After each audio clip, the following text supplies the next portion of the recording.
PvP in Deepwoken has gone from being praised as one of the best things to touch the Roblox platform to a cesspool of sweats, mage builds, and people trying to cosplay the Flash for how fast they can run away from a fight. How did this happen exactly? Well, today, that is what we are going to be covering. My name is Tana, and in today's video, we are going to be covering the dramatic downfall of the PvP experience in Deepwoken. So if you're ready to dive deep into the depths of PvP hell with me, make sure to subscribe to the channel, and let's begin.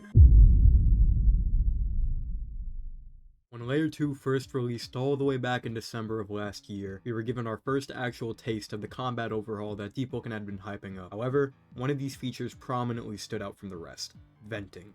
A simple way of getting out of combo chains and pushing your enemy back even if you just wanted to gather a tiny bit of space. At the time, everyone was ecstatic about the new changes and thought nothing of it. However, they were yet to realize how controversial this change would be in the community.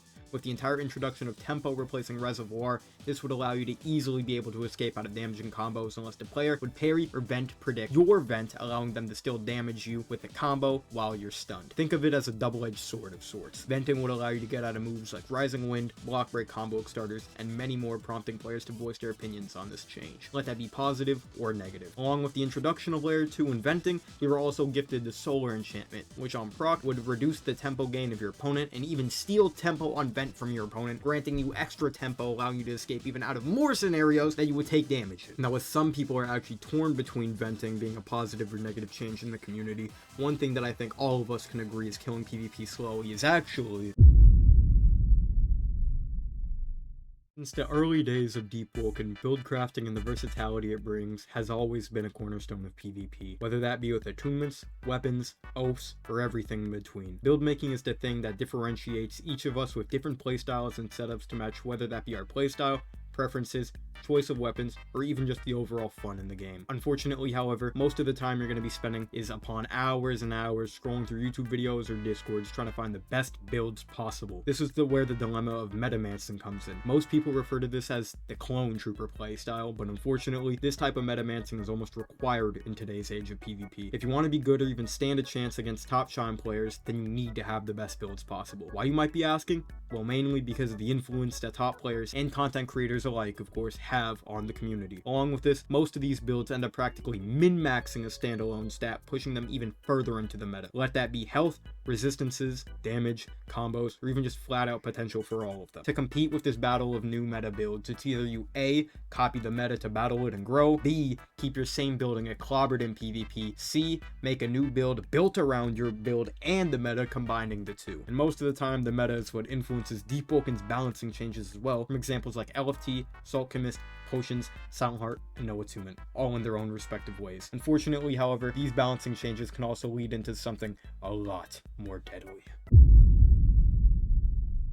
Overnerfing has been a spoken on topic in Deepwoken practically since the game's first release. It is a practice that involves nerfing something way past the expected point of it falling far out of the meta or even just competitive use in general. This can be said with things like Serpent's Edge, LFT arguably, Wailing Knife, Arc Warder, Flame, Flare Blood commas, the list goes on. Some might argue that overnerfing content is just a way of properly balancing it. However, overnerfing stems from a bigger problem than just nerfing content. It stems from the dilemma of rushed content from developers that just need to push something, anything, for the weekly Friday update. Take Pyre Keeper, Deep Spindle, Shatter Katana, Emotion Wave, all of these things on release, and even some still might argue are insanely powerful for their own respective reasons. Shatter Katana, for example, when it first got its new critical, was nerfed 8 times afterwards because of how overpowered it was. There's also a flip side to this coin, which would be overbuffing, however. One of the best examples of this would be No Attunement. It's been one of the most consistent things in Deepwoken since the release, and that's because of the buffs that it consistently receives, allowing this path to stay on top. Especially with oaths like Jet Striker getting added into this category, the gap between overbuffed and overnerfed content truly becomes visible. However,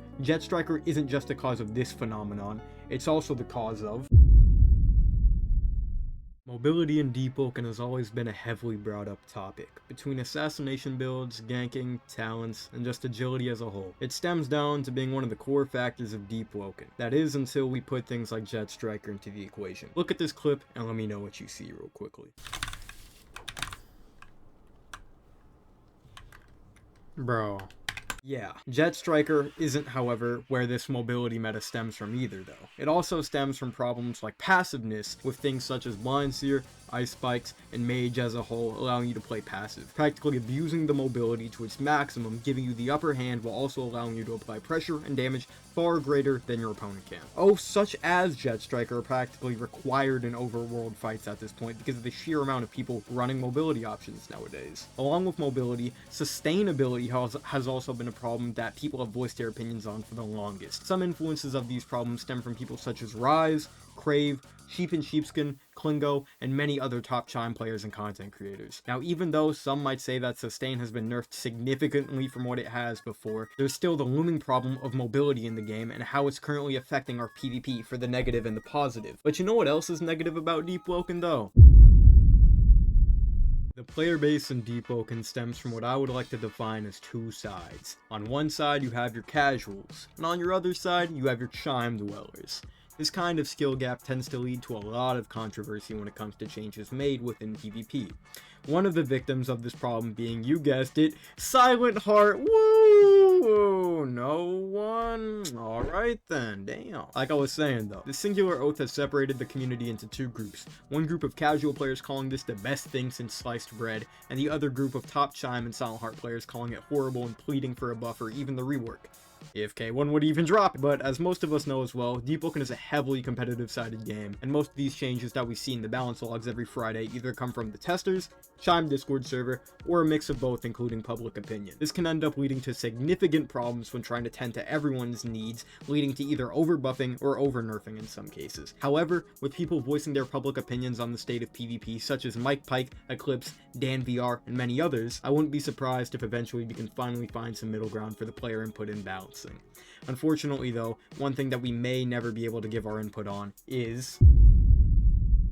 Now this one might actually come to a shock to most players, but one of the biggest problems with Deepwoken PvP at the moment, and stay with me now, is more content. Now, content updates every week cramming in new mechanics, weapons, attunements, mantras, etc. can most of the time ruin the flow of PvP because of the introduction of new things. Take ping compensation for example. When this feature was first released, it was heavily criticized by the community because of the lackluster testing beforehand and the fact that it granted extra parry frames to people that the feature wasn't even meant for. Now, even though ping comp ended up working out in the long run, this can't be said for other content still stemming from balancing issues and just issues in general, like shaky block, pirate keeper, move stacking, etc. It doesn't make it better either that Deepwoken recently has been on a weekly streak of releasing legendary weapons after legendary weapon with 2 to 5 unique criticals, most of these being guard breaks with hyper armor, mind you. But in my opinion, just like many other people have said in the past, updates should be put aside while Conquest is being worked on while also just balancing hotfixes. This allows the game to still receive nerfs and buffs without taking away time from bigger content updates and flooding the game with new mechanics every week. You guys remember the parry change though, man? Like, ugh. Dark times, man. Dark times. Now, the PvP mechanics and systems in Deepwoken are nothing short of amazing, especially for being on a platform like Roblox. It's constantly pushing the boundaries and limitations that this platform provides and always exceeds them somehow. However, Deepwoken definitely isn't a perfect game, as all of us know, and still has plenty of issues and flaws in it. Hopefully when Conquest finally arrives to the game, most of these problems will be balanced and smoothed out to be more approachable and dealable with. Until then though, my name is Tana, and thanks for watching the video. Subscribe to the channel if you did enjoy, as it is free and it helps out a lot. Like the video if you did enjoy, and join my Discord linked in the description. I apologize if this video seems a tiny bit rushed, but unfortunately I am starting up schooling again, and I do have some IRL stuff that I need to get done. So enjoy this video for the time being while I go back to working on bigger projects such as my documentaries and builds, and I'll see you guys very, very soon. And Tana, out.